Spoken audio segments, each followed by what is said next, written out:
All right, good morning, everyone. Happy Sunday. I know it's been a couple days, but been traveling. I'm in Arizona right now, and I'm going to be drinking coffee while I talk. So I know you go through and learn how to be like a teacher or an instructor and stuff. They say don't drink while you're talking to people, but I'm going to do it because it's really early in the morning. So, it's Sunday. At least this Sunday, there isn't a specific saint feast day.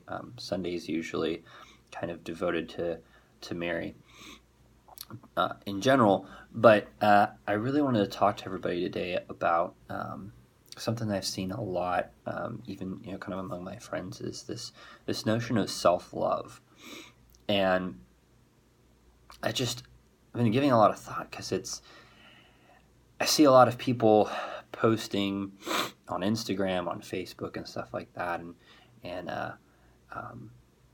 they say, oh, well, like, man, I've got to do better at self-love. Like, I've got to have more self-love, or hey, I'm living my best self or my best life or whatever. And it just struck me as kind of odd. You know, it took me a while to kind of chew on that. Like, what do they mean? Like, what does they mean by like, oh, I gotta have more self-love? Like, what does that mean? And so I just kind of want to offer some of my thoughts from a Christian perspective. Now, to caveat all this, I'm not a psychologist, obviously. So my perspective, while I might include like a little bit of like psychology from a very anecdotal perspective of this is what I kind of know and understand. I'm not a doctor, I'm not a psychologist. And so there's going to be a couple of mental issues that I kind of mention, but I don't want to confuse people to say that I can diagnose anything or fix anything or whatever. These are really just my thoughts and kind of, what I feel like Christ is calling me to share.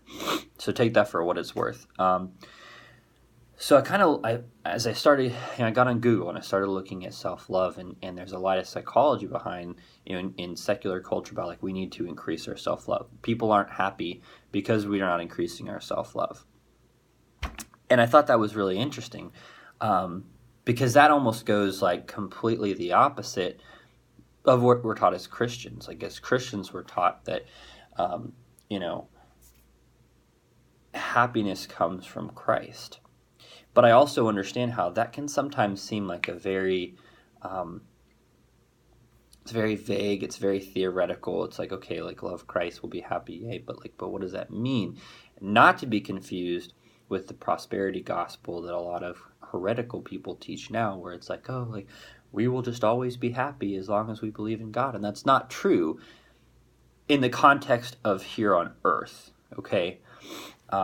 Everything is not rainbows and cookies and everything like that here on earth when we're believers in Christ, just to clarify, okay? But going back to self-love. So one thing that I've noticed as I read is that self-love, or like lack of self-love, stems from low self-esteem. And I totally get it because it makes sense, because the way that a lot of my friends have worded their posts or their videos about self-love, it's very, very obvious that they have low self-esteem, which is really sad. And I'm like, man, what kind of friend am I that I'm not building them up, that I'm not doing as much as I can as your friend to build you up and to build your self-esteem up. Because I can't think of anybody that I know that has any reason not to have high self-esteem. Like everyone I know is an incredible person, and they have really special talents and really special gifts. And I can't fathom why anybody that I know would struggle with low self-esteem. And the more I thought about it, it's like, no, I know exactly why people are struggling with self-esteem, because the world is telling us we're not good enough. And I would say, take this for what it's worth, but I would say especially women. You go to, it drives me nuts. And this is something I've tried to take on board as I've kind of cogitated in my head about what kind of father I'm going to be for my daughter. You go anywhere, and marketing is constantly telling you you're not good enough.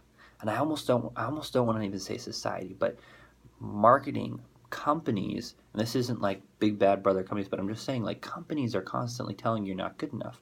Because if you're not good enough, then that means that you're going to want to buy their products, and then they're going to make more money. All right?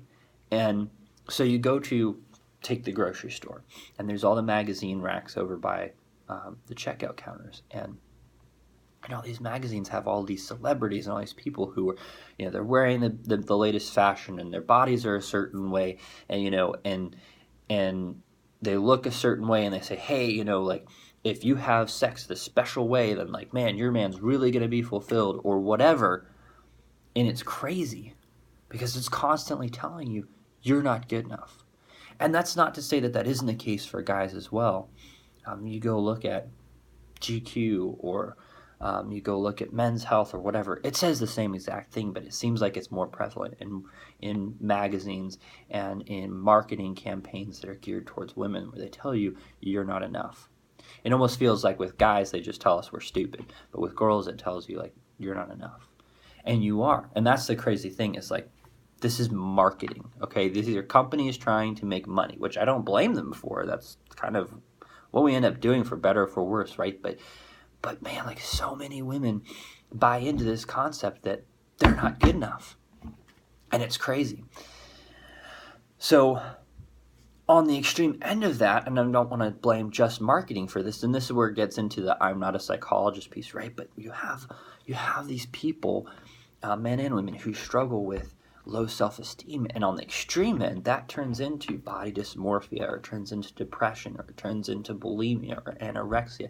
And I know people that have struggled with all those things, and it's terrible, because at that point it becomes something that you feel like you can't control. And in some cases, like, it takes more than just self-motivation to fix that. Again, I don't want to get into, here's how if you're struggling with this is how you fix that. That's not what I'm trying to do. But that becomes the kind of extreme end of that. So on a not psychological level, but on a Christian level, how do you combat this? So I want to go to Matthew chapter 22, verse 37 through 39 real quick. And it says, they're talking about the greatest commandments. So they're asking Jesus, like, the commandments. And Jesus says, love the Lord thy God with all thy heart and mind and thy soul. And then in verse 39, he says, and love thy neighbor as thyself. And I sat there and I was like, man, like, ultimately, like, those are the two greatest commandments. Like, everything else that we do here on earth should stem from those two things. And I honestly believe that the more that we follow those, and the more that we embody those two commandments, the happier that we're going to be, the more fulfilled we're going to be, the higher our self-esteem is going to be. You want to know why? Because in both of those things, neither of those things does it say love yourself. It says love thy neighbor as thyself. And yes, like, you would hope that you have a high enough self-esteem that you can love everyone else the way that you love yourself. But it's not talking about, like, love yourself because you are comfortable in your own skin and blah, blah, blah, blah. It's like, no, like, you're taking care of yourself because we as human beings have this kind of inherent sense of self-preservation, right? But that needs to extend outward. That needs to focus outward on the other people of the world. And I'm convinced, and don't get me wrong, so just to clarify this, like, I am just as guilty as the next person of not focusing on the people around me and focusing on myself. So this is not a condemnation, but rather I'm offering to you just my thoughts on, like, hey, this is kind of how I think that we should go as Christians. So I want to tie this really quick into the 5 love languages, okay? And if anybody isn't familiar with it, it's a book written by Gary Chapman, and it's really, really an excellent book. And he lists out the 5 love languages. So words of affirmation, gift giving, acts of service, quality time, and physical touch are the 5 love languages. And I don't want to go too far down that rabbit hole, but the kind of idea behind the love languages is we have, a love language, or some love languages, that that it's how we receive love and also how we give love. Okay, so stick with me. So we receive love. So somebody could, if my love language is not words of affirmation, then somebody could come tell me, I love you, you're amazing, you're beautiful, you're wonderful, you're handsome, you're whatever, and I internally it would be like, okay, like great, thanks, like whatever. And if it's somebody that, like my spouse, and my wife knows, like we've talked about the love languages before, so none of this is like a surprise to her. But like if my spouse, right, if she didn't realize what my love languages were, and her love languages was words of affirmation, like then she's giving that way, right? So she's coming, she's saying, I love you, I love you, I love you, you're amazing, you're wonderful, everything like that, all of the affirming words. And I'm like, man, like I really wish my wife would like show me that she loved me, because psychologically we're not accepting, and it's not on purpose, but like psychologically we don't accept necessarily that love language as much as a different one, right? So for instance, physical touch is my kind of primary love language. So someone gives me a hug, right? Or my wife holds my hand or something like that. That triggers kind of my like acceptance of love more than say words of affirmation. By the same token, though, we tend to give that love language back to other people as well. So I am more likely to try and show my love by giving someone a hug or like patting them on the back or or whatever, than maybe giving them a gift. In fact, I'm not super great at giving people gifts. I always forget to. And anyways, right? So let's take that kind of notion and tie that into self-esteem and tie that into the two great commandments that Jesus gave us. So we love the Lord our God with all our heart, mind, and soul. So if we devote our time to prayer, if we devote our lives to God, if we wake up every single day and we lay ourselves at Jesus' feet and we say, Jesus, we are your servants. I am your servant. Do with me what you will this day. Devote that day to Christ. And then go back to that as you go throughout your day. Take a couple of minutes every so often to pause and think about, okay, I am God's servant. I am in love with God. Don't lie to yourself. This is a process, but if you devote yourself to God each day and then you keep going back to that, then you're gonna notice that you are building your relationship with Christ, just like you would build a regular friendship, like you were building your relationship with Christ. And so then you take that and you say, okay, then how do I love my neighbor as myself?